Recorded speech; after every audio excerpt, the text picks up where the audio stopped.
nami karon sa Robinsons kay nga grocery. Dayon namirang tulo. Ug ni Shalom. Ay kami ni kapat apil si Tonton. So after Sunday service ni and wala lang. Naalam may gipang palit na pang food for the week.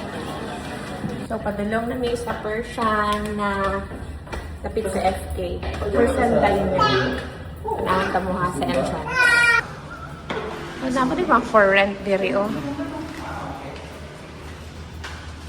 Sa entrance. Nice diri na building.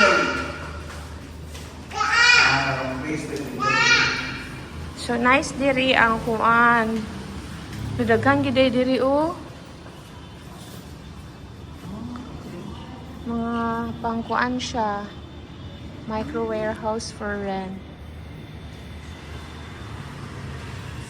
5%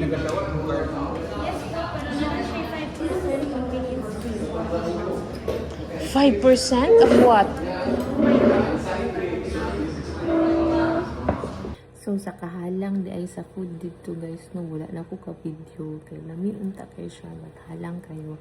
So bagay kito siya sa mga people na hilig kayo og Mediterranean og mga halang gyud na mga food. And para sa ako, alami ko siya lasa. Like, super lami. Minus lang unta dahalang.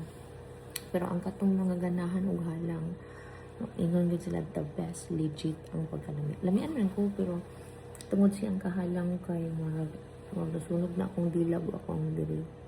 So, nabusog kong dali kay sige na ko inom og tubig. And much better kung mukaon mo dito kay order mo ato ilahang marag shake kay di ba kung naayon milk mawala gyud tabang sa halang. So ora to sorry kay wala na ko ka video even sa food pero nice ilang plating actually. So mara to and napadi ay last kuan even si Brian napalahalang siya even siya nahalangan gali siya so katunag yung mga legit na mga palahalang mo na gito ang marag makasugakod o gaon dito. Marag ang walay for kids dito na food. So kung mato mo dito, pakanoon sila ninyo daan ang kids sa lain. Dayon, ang kung card imuhang gamiton, anything na card, I think be it debit or credit na siya 5% na charge. So mas maayo dala mo cash.